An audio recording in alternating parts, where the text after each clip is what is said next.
In example 4 for 9.1, what we do is we start to examine another, and basic is maybe a loaded word there, basic rational, which is y equals 1 over x squared, or f of x equals 1 over x squared.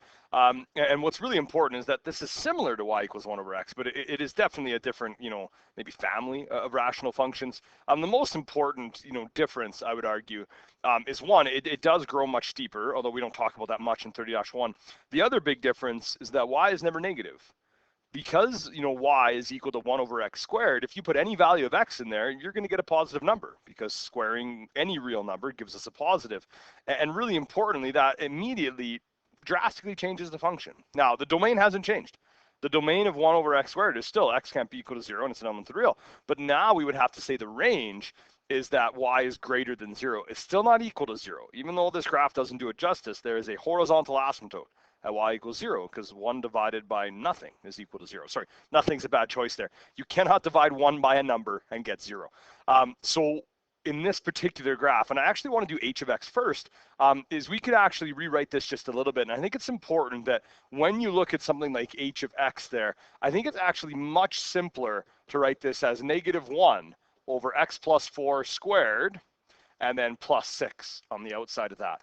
Because what we can see happening here is that a is -1, so there's a vertical stretch by 1 and a reflection over the x-axis. Then we've shifted the graph 4 units to the left and 6 units up, and what we get is this. Now, that green graph does open downwards, if we wanted to use that language, but more importantly is that if we looked at the green graph, it does have a vertical asymptote at x equals -4 and a horizontal asymptote at y equals 6. So we're still going to see that hold true, that my vertical asymptote, much like my other rationals that we've looked at, is going to be at x equals whatever the h value is, and my horizontal asymptote is going to be at wherever the k value is, or y equals k. Now, g of x presents a problem there. Because k is not a problem, k is 0, right? We haven't added anything to that entire fraction, but what did I add or subtract directly from x? And we can't really see it in its current form. So one of the things that we're gonna do a lot of, and I'm sure you're pumped about this, is we are gonna do a lot of factoring in chapter 9. All right, and if we factor g of x, if you look at that denominator, it actually ends up being what we call a perfect square trinomial, because when it factors into x minus 5 squared. And in that form, it's actually much, much simpler for us to see what's happening to that graph. Because if I examine that 3 over x minus 5 squared, I can say that a is equal to 3 and h is equal to 5, which means we should expect it to be a little bit stretched, against our blue graph there. But more importantly, we expect this to be shifted 5 units to the right. And what that looks like, I'm just going to take that other graph off. So there's the original, y equals 1 over x squared. There's, I did the wrong graph. Sorry about that, guys. So the original y equals 1 over x squared, and there's my red graph. And all that's happened here, two things have happened. It's been vertically stretched by 3. That's why you can see that it opens a little bit, maybe sooner than the blue graph. But also, it now has a vertical asymptote at 5. Now, really importantly, in both of those examples, the vertical asymptote was at x equals h, and the horizontal asymptote was at y equals k. And that's going to be very, very consistent in chapter 9. And it's one of those things that's worth looking at. Chapter 9 is unfortunately split into maybe kind of two groups. One is where we look at rational functions as transformations, and the other is where we learn some kind of general rational function knowledge. And they are going to be pretty easy to differentiate.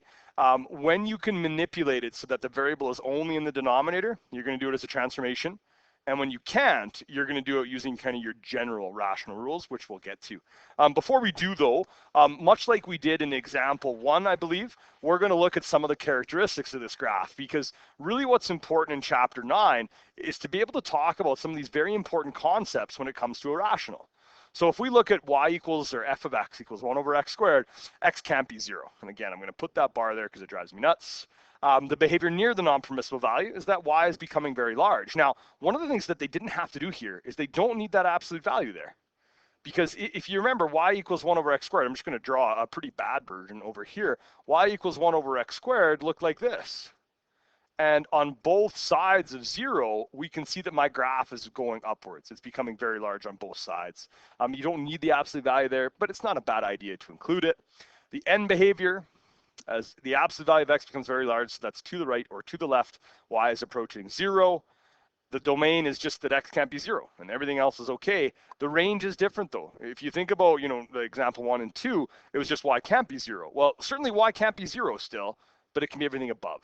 So y basically includes every positive number possible. All right, equation of the vertical asymptote, x equals 0, y equals 0. Very consistent with the original rational we looked at.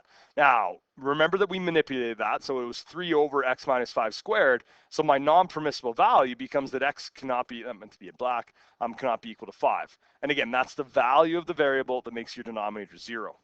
So instead of x approaching 0, x is approaching 5, and the absolute value y becomes very large. And the end behavior is exactly the same, which is nice. The domain, x can't be 5. That's a non-permissible value. Other than that, it's every real number. And this is still y is greater than 0. The equation of the vertical asymptote is x equals h. And the horizontal asymptote is y equals k. It's just that we haven't added any of the fraction. So y is equal to k there. All right, the last part here is h of x. Now, right away, I want to do the asymptotes. So I get that x equals -4, which is also my non-permissible value. And I get that y is equal to 6. So still using h and k down here. The behavior near the non-permissible value is the same, right? We're basically just saying that as x becomes closer to a value that would make us divide by 0, the value of the fraction becomes very, very large. And then the end behavior is kind of the reverse of that. The larger x is, the closer the fraction is to 0. Now, as this fraction gets closer and closer to 0, the value of the function gets closer and closer to 6. And basically what's happening is we are modifying 6 or adding or subtracting to 6 by numbers that are getting smaller and smaller and smaller.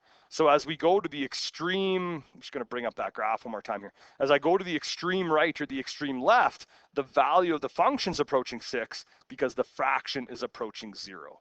And that's a weird, I think, kind of logical concept in chapter 9. Takes a little bit of practice, takes some getting used to, but usually once students have a handle on that, these rationals do become a little bit easier to work with. Okay, the domain, x just can't be our non-permissible value. The range has changed pretty dramatically though, and the reason for that is the reflection. Because this graph has been reflected over the x-axis, with just that reflection, we would have y is less than 0, but then it got moved 6 units up. And one of the most important things I think about those restrictions is that whatever transformations you're doing to the function, you're ultimately doing those transformations to the restrictions as well. And that's a really important consideration that we definitely build on in chapters 1, 2, and 3, and 5 with sine and cos, and I guess again in 7 and 8, right, with log and exponentials.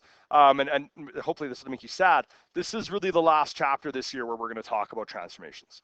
Chapter 10 and chapter 11 are a little more algebra based, and most students tend to celebrate that a little bit by the time we get to this point in the school year.